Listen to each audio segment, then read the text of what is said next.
All right, good evening. There we are. It says we are live, and I am running way behind here. I'm running way behind. We had huge storms going overhead. Lost the internet a couple of times. I didn't even know if it was going to be possible to do this. In fact, I was upstairs just up until a minute and a half ago watching the weather. But it looks like we're through the worst of it. There's, like I said this morning, there's that big storm going all around us. We just got a touch of it going through. So I'm printing off my papers now, and we will get started.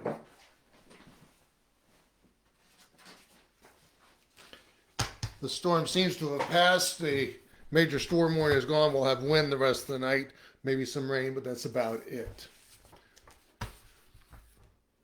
So tonight, we're going to be in Mark chapter 13, and we're going to be talking about the last times laid out by Jesus himself. The final timeline, not end time. You see, you've got to know that this is not sequential. This is cumulative. We're going to go verse by verse through Mark and what Jesus tells Peter, James, John, and Andrew. That's what we're going to do. It's the four of them he's talking to. And I am doing this because there's so much false information going around. Oh, it's the end of times. Oh, this person's the Antichrist. That person's the Antichrist. Don't believe it. Here's the Antichrist, or there's the Antichrist. Jesus addresses that. This is the war that signals the end. Jesus addresses that. Stop with the signs of the times.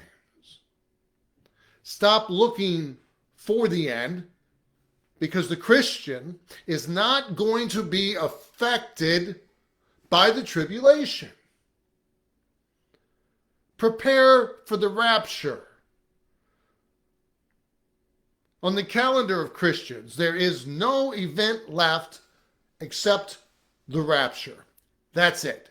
Everything else is done. Start preparing for the rapture. Start preparing friends and loved ones for the rapture. Get everybody ready to go with you, or at least tell them so they have the opportunity.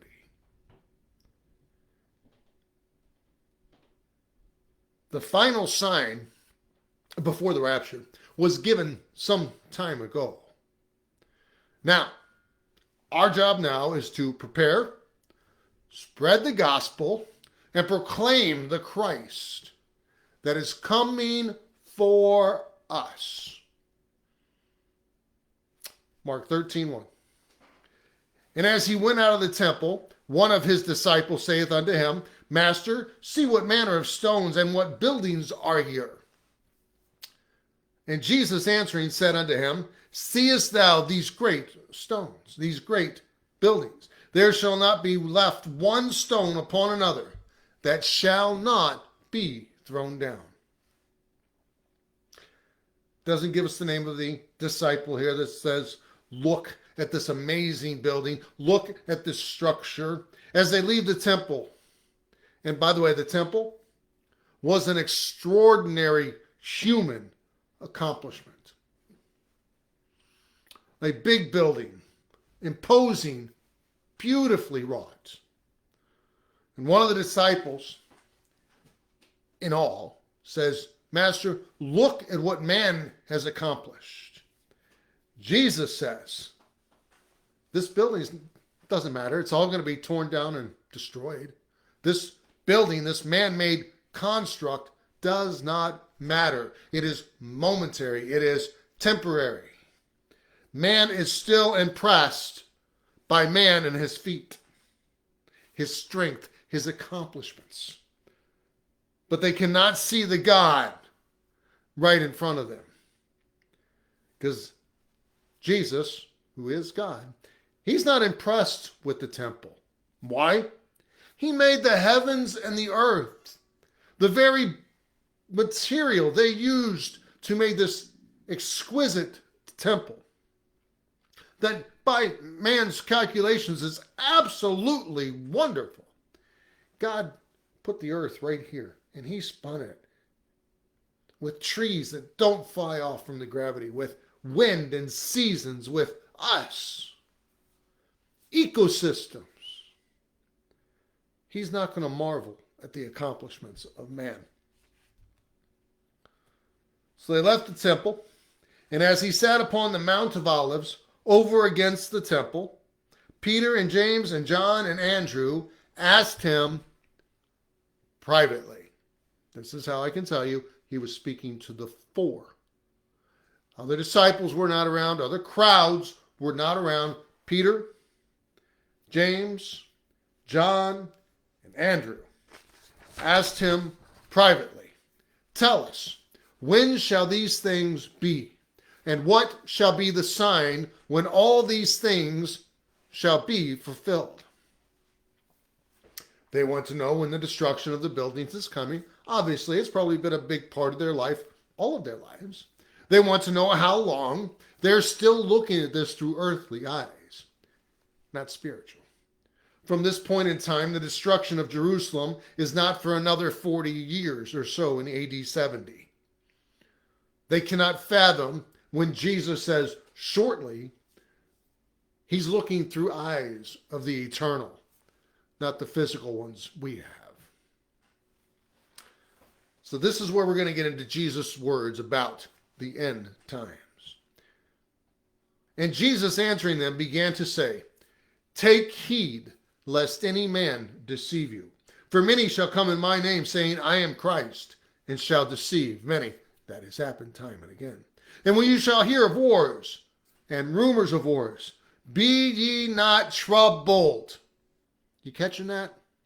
When you hear of wars and rumors of wars, that's not the start of the end of days, as people today say it is. He says, when you hear of wars and rumors of wars, be ye not troubled, for such things must needs be.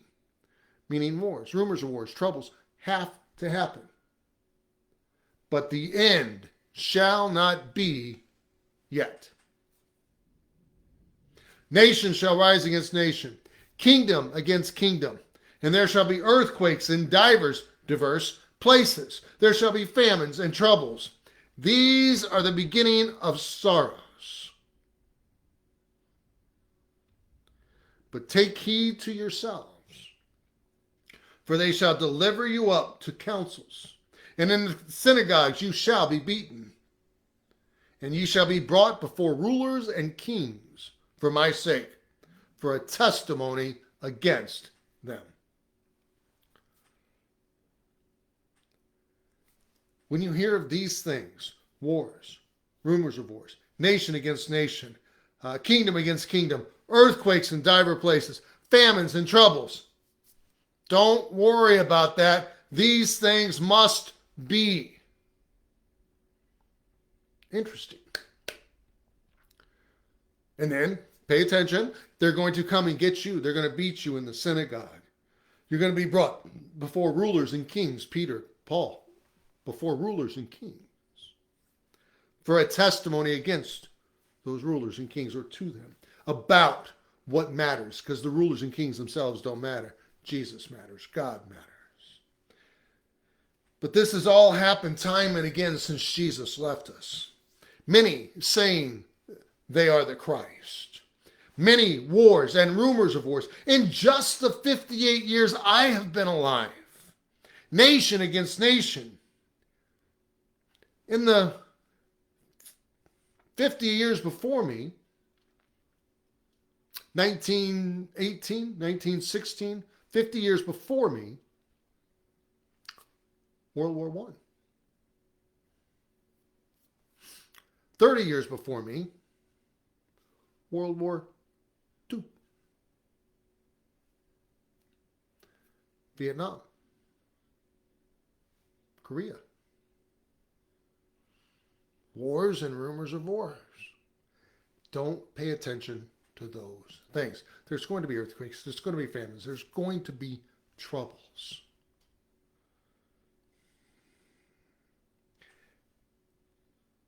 a daily occurrence on this earth. And all of these we are not to pay attention to. He's explicit in what to look for and what not to. Wars and rumors of wars. Nope. People saying, I am the Christ. Nope. Antichrists are coming left and right throughout the eons, or the thousands of years past. Be not deceived when these things happen. You will be persecuted. You will be dragged before councils. That happened to the disciples and the apostles. It happened to Christians throughout history since then. Be made aware. Be made aware. You will be prosecuted for his sake. Pay no attention to the rumors, the earthquakes, and the troubles. Unless you're living near them, then of course pay close attention. All of this has to be. This earth is dominated by man. Man is corrupt.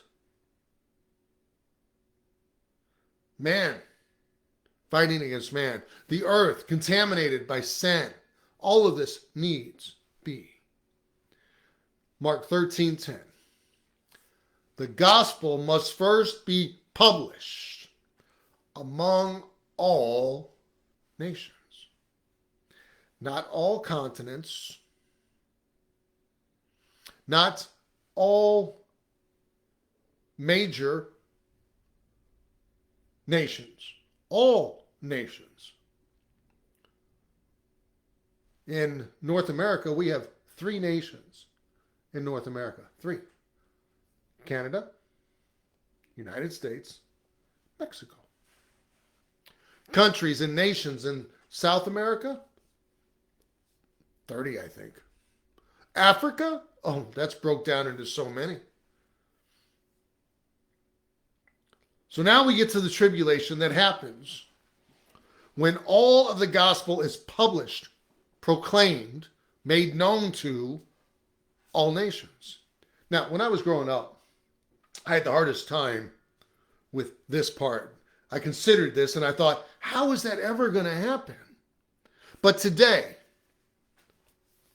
this generation, this history time frame, I reach in my ministry just with the website, the podcast, the YouTube, the Rumble, the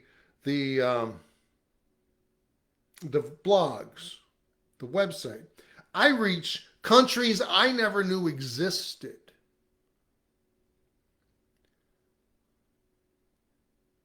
In fact, in the 40s and 50s, they were trying to get behind the Iron Curtain. My ministry reaches behind the Iron Curtain. Other ministries reach behind the wall of communism. In fact, one of my biggest audiences is Russia. Something we never thought we would see.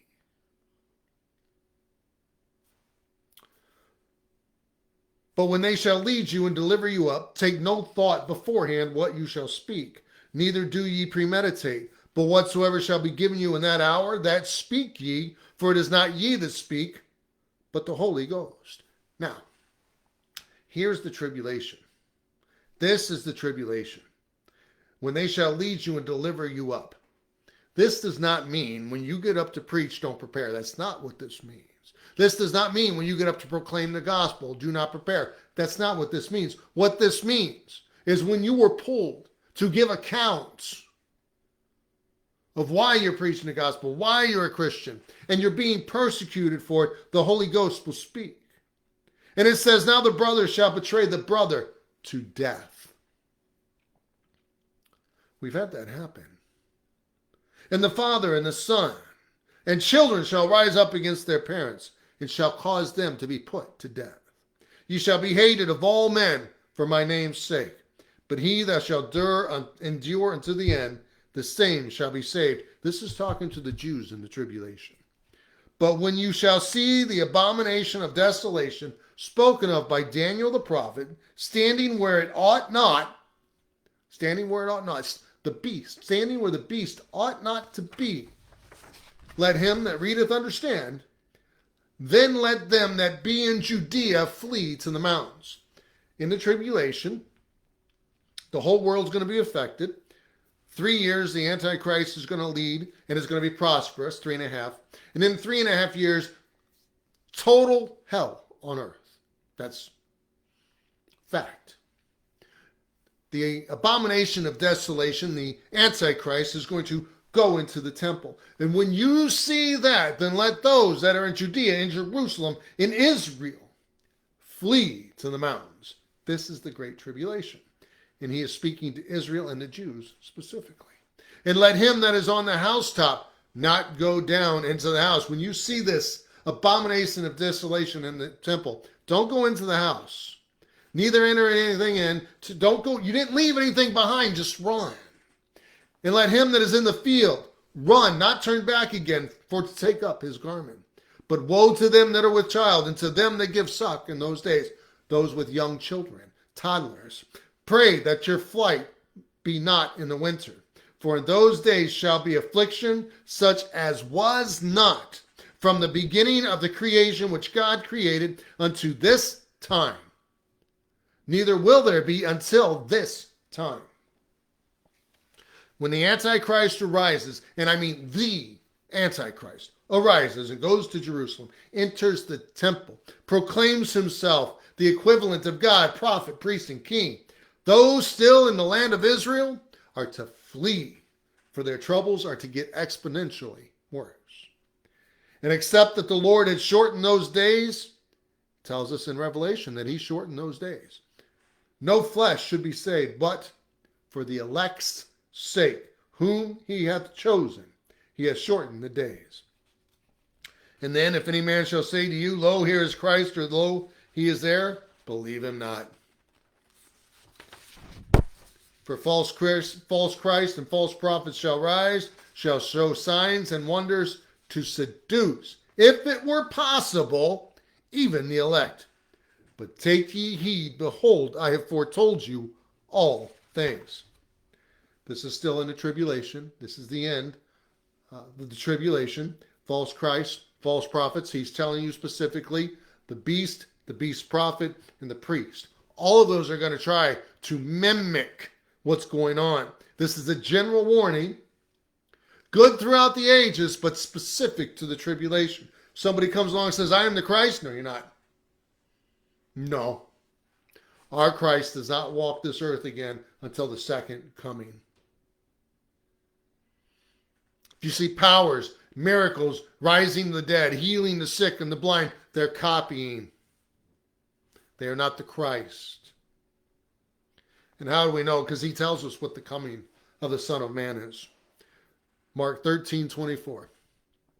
But in those days, after that tribulation, the end of the tribulation, the sun shall be darkened, the moon shall not give her light. The stars of heaven shall fall, and the powers that are in heaven shall be shaken. And that's these heavens, not God's heaven.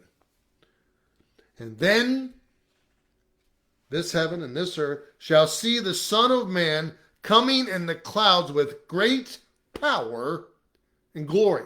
This is not the rapture. The rapture has already happened at the beginning of the tribulation. This is the second coming. And then shall he send his angels and shall gather together his elect from the four winds, from the uttermost part of the earth to the uttermost part of the heaven. Here in this portion, we're talking of the second coming, 13:24 through 27. There are 2 or 3 time periods spoken of by Christ, and here it is best that you know and understand these things for what they are. Okay? After the tribulation, he comes again to judge the heavens, to judge the earth. He shall gather his elect, those Jews who stayed faithful through the tribulation and came to know him for who he is. Remember, the Jews are still his. They will be gathered unto him as he comes back with the angels, and those in heaven already from the rapture. We're all coming back with him. And that's when Armageddon and all that takes place. An important part of this is to remember, he has never forgotten his promise to Abraham. The Jews are still the chosen people. Christians, under the age of grace, have been allowed, okay, And those that believe in Christ, doesn't matter if they're Jewish, Greek, Chinese, Asian, Chinese and Asian are the same, Australian. If you believe, you're gone in the rapture, period. But if you're a Jew, you're the elect. And they are still his chosen people from way back in the beginning. We did not replace them. We just all fell under the same umbrella when Christ died. Whosoever shall call upon the name of the Lord shall be saved. In these verses, it's laid out what we are to pay attention to, what we are not to pay attention to. And then he even gives you the final events. So when I say stop calling everything signs of the times, stop. There are no more signs. Until the rapture happens, there are no more signs necessary before Christ comes back for the rapture. And then once the rapture happens, we, the saved, are not here. Because the rapture, the world gets deceived by the Antichrist. And then for 3.5 years, at the end of the 7, so it's 7 years, 3.5, the last half, God pours his wrath out upon this earth because they choose the beast in his own house, God's house, when they rejected God.